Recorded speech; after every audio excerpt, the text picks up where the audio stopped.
이번 시간부터는 리니어 리그레션에 대해서 살펴볼 텐데, 첫 번째로 순서는 이렇게 되겠습니다. 첫 번째로는 아주 강한 가정을 써서, 강한 가정은 통상은 이제 잔차와 설명 변수 사이에 있는 강한 가정을 써서 몇 가지 간단한 결과를 도출한 이후에 그 다음에 그러한 가정들을 점점 더 풀어주면서 어떤 변화들이 생기는지 살펴보도록 하겠습니다. 그래서 이번 시간에는 가장 제한이 많은 가장 비현실적인 가정들을 일단 기준으로 몇 가지를 살펴보도록 하겠습니다.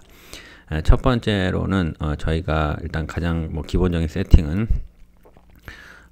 y의 t라는 스칼라 값을 설명하기 위해서 예를 들면 k의 변수를 쓴다고 하겠습니다. 그러면은 그게 베타의 베타의 첫 번째 베타, 두 번째 베타 해서 k개의 베타가 있고, 그 다음에 설명 변수들이 x의 1, 그 다음에 x의 두 번째 설명 변수 해서 x의 k번째 설명 변수, 그 다음에 그걸로 또 설명이 안 되는 잔차가 보이겠죠. 그래서 하나의 결과값을 k개의 변수를 가지고 설명을 하고 그게 이제 리그레션이 되는 것이고, 그 다음에 설명이 안 되는 부분이 이만큼 남을 것입니다. 이것을 벡터 형식으로 나타나게 되면 x1, x2 해서 x의 k에서 요만큼의 벡터가 되고, 그 다음에 베타1, 베타2 해서 베타의 k까지 이렇게 하게 되면 이렇게 되는 거죠. 그래서 이것은 스칼라, 그 다음에 이 x라는 벡터와 트랜스포즈 베타라는 벡터를 곱하게 되면 이게 또 스칼라 값이 나오고 et, 그래서 yt는 k개의 변수로 설명되는 벡터 두 개의 x와 베타를 각각 가지고 있어서 하나의 스칼라 값을 설명하는 이런 세팅이 되겠습니다. 그것이 이제 8-1에서 설명하는 k개의 변수를 가지고 설명을 하고자 하는 리그레션 모델이 되겠습니다.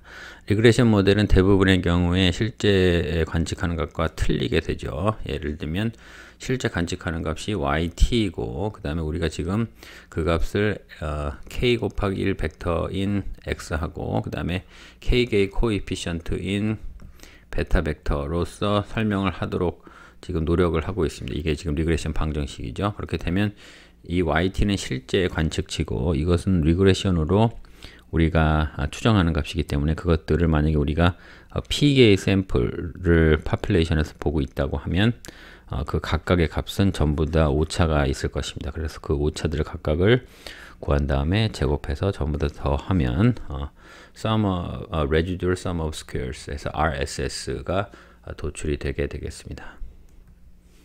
자, 그러면 본문에서 써드렸다시피 저희는 지금 저희가 가지고 있는 세팅은 이렇게 설명이 되겠네요. 저희는 일단은 파퓰레이션을 전부 다 관측한다면 우리는 p개의 원소들을 관측을 할 수가 있을 겁니다. 그런데 그 중에서 우리는 일부 샘플, t개의 샘플만 보기 때문에 우리는 요만큼의 샘플만 보고 그 다음에 실제 파퓰레이션이 어떻게 생겼는지를 관측을 하겠죠.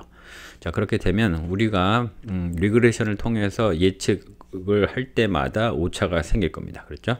그래서 그 오차는 실제 관측치이고, 그 다음에 우리가 리그레션으로 추정한 값, 이런 값이 나올 거야 라고 추정한 값을 사이의 차이를 우리는 리그레션에 의해서 발생하는 오차라고 볼 수가 있겠습니다.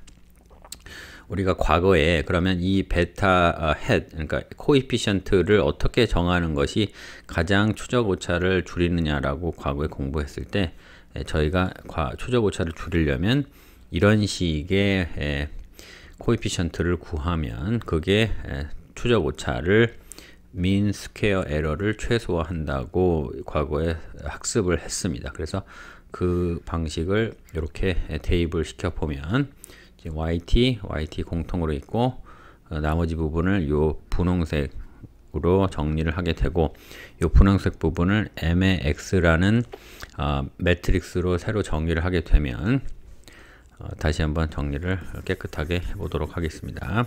자, 지금 우리가 식 8-3에서 하려는 것은 뭐냐면 우리가 리그레션을 통해서 어떤 x라는 관측치를 봤을 때 거기다가 코에피션트를 곱해 가지고 리그레션을 통해서 이게 yt를 추정을 하는 모델입니다. 그런데 이것은 단순히 추정 모델이기 때문에 항상 추적 오차가 발생을 하겠죠. 그렇게 되면 이 추적 오차들을 리그레션 때문에 발생한 추적 오차들을 이렇게 놔 보겠습니다. 그러면 이 추적 오차들 값은 어떤 값이 되는지를 한번 살펴보도록 하겠습니다. 그러면 이 추적 오차는 실제 관측하는 값에서 우리가 리그레션으로 추정하는 값을 빼주면 되고, 리그레션의 코에피션트는 과거에 이런 식으로 세팅을 해야 추적 오차를 최소화할 수 있다고 드라이브를 했기 때문에 그것을 이렇게 넣게 되고, 여기 yt 빼내고 나머지를 mx라는 매트릭스로 정의를 하게 되면, 자, 우리의 추적 오차는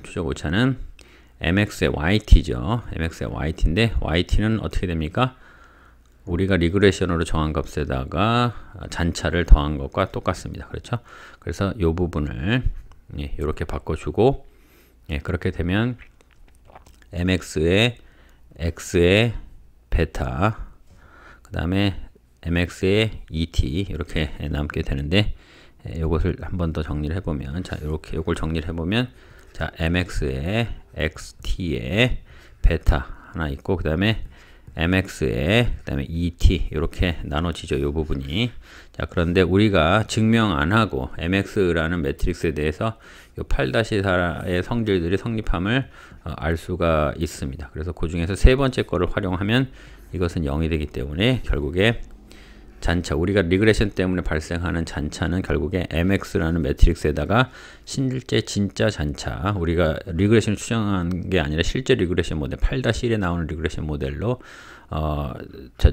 추정되는 실제 진짜 잔차의 곱과 같다. 그렇게 보시면 되겠습니다.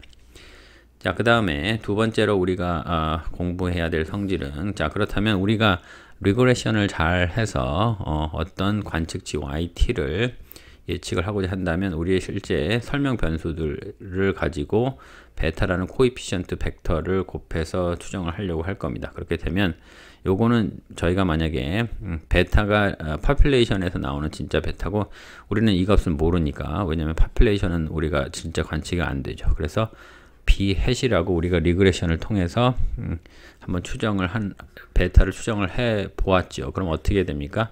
지금 이 부분과 같이 xt 트랜스포즈 xt의 역행렬에 xt의 트랜스포즈 yt 이렇게 잡으면 이게 추적 오차를 최소화할 수 있다고 과거에 배웠기 때문에, 그러면 베타 햇을 b 햇을 이렇게 잡아 보면 저희가 궁금할 만한 차이는, 우리가 베타를 모르기 때문에 베타를 추정을 했고, b 햇으로, b 햇은 지금 이 부분입니다. 자, 그리고 실제 리그레션 코에피션트, 파퓰레이션을 다 안다고 쳤을 때 실제 리그레션 코에피션트 베타 벡터의 차이가 어떻게 나오느냐가 궁금할 수 있겠습니다. 그렇죠?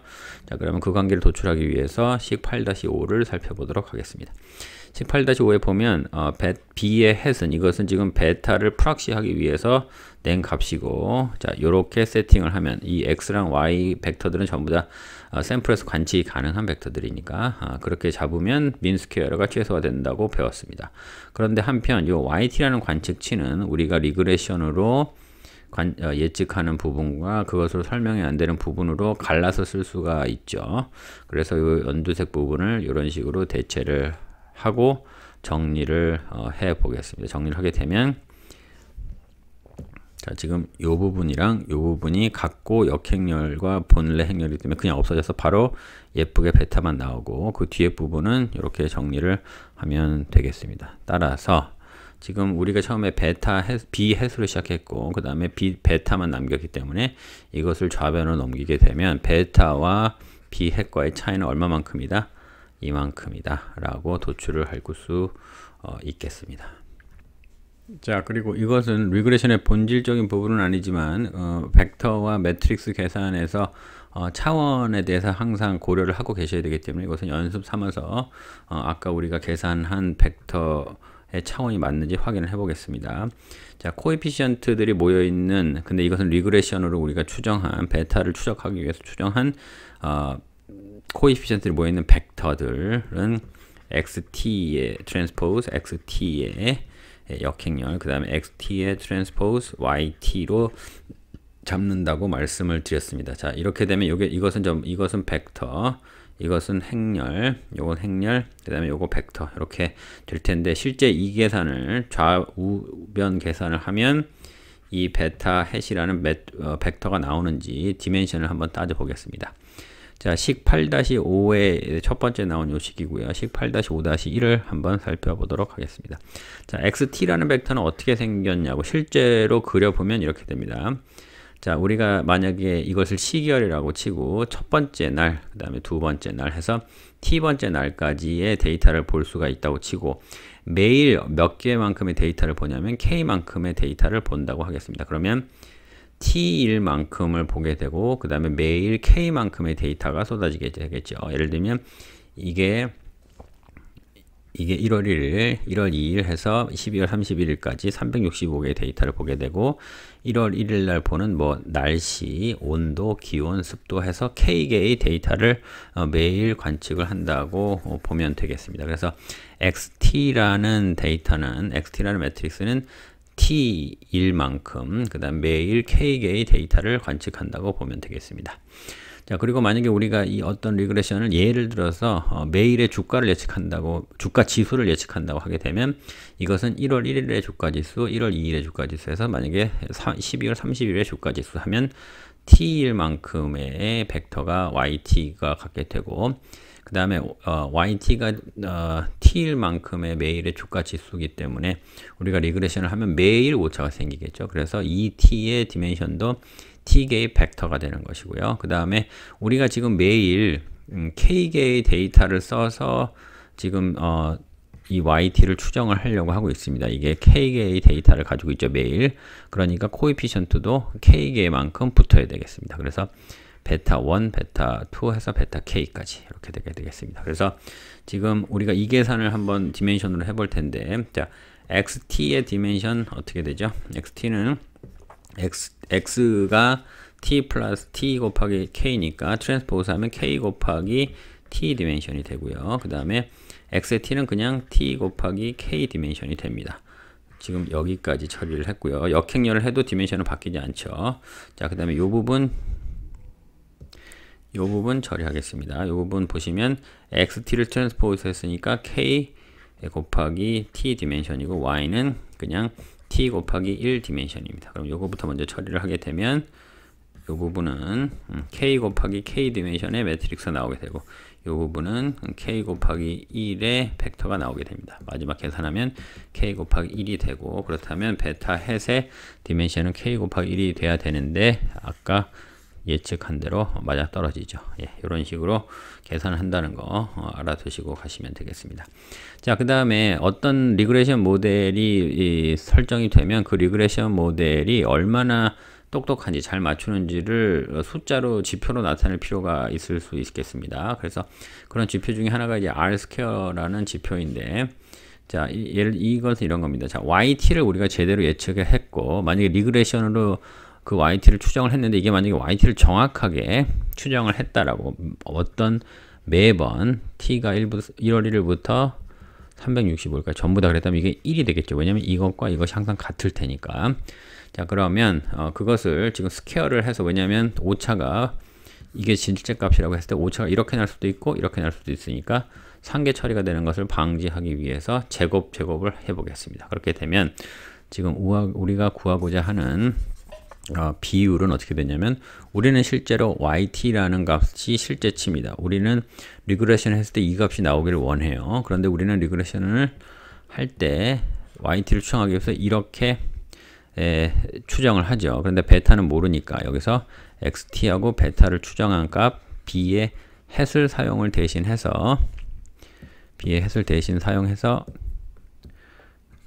추정을 하게 되겠습니다. 자, 그리고 yt는 원래 값이고요. 예, 이상적으로는 지금 이 값과 이 값이 같으면 좋겠지만 리그레션이 에러가 나오기 때문에 다르겠죠. 그렇지만 위와 아래 에러가 있을 수 있으니까 이것을 제곱을 하게 되면 에러가 상계되는 것이 없어질 거고, 밑에 것도 비율을 맞춰주기 위해서 똑같이 하고, 그 다음에 하루만 똑같으면 되는 게 아니라 모든 관측지에 대해서 다 에러를 한꺼번에 다 더해야 되니까 이렇게 나누게 되면 그것이 R2가 되고, 그것을 지금 벡터 형식으로 나타나게 되면 이 아랫부분은 지금 yt라는 벡터를 2번 곱한 것이 되고, 지금 베타 햇은 우리가 과거에 이런 식으로 세팅을 해야 오차가 최소화 된다고 말씀을 드려서 그 부분을 그렇게 정리를 드렸고, 그 다음에 지금 요 트랜스포즈를 하게 되면 이 부분 이렇게 지워지게 되고, 이 부분 살아남아서 일로 가고, 나머지 부분 그대로 남게 돼서 결론적으로 R2 값은 1보다 통상 같으면 좋겠지만 통상 1보다 작은 값이 나오게 되고, 1에 가까운 값이 나올수록 그 리그레션 모델은 잘 예측할 수 있다라고 할 수가 있게 되고, 우리가 만약에 XT랑 YT 벡터가 주어지게 되면, 예를 들면 매일매일의 관측치, 설명하고자 하는 관측치 XT하고 그 다음에 YT, 매일매일의 주가가 주어지게 되면 그것을 이런 식으로 계산을 하게 되면 그게 리그레션 모델의 해당 리그레션 모델이 설명을 잘 하고 있는지 여부를 0과 1 사이에서 나타내주는 R2 값이 된다고 확인하시면 되겠습니다.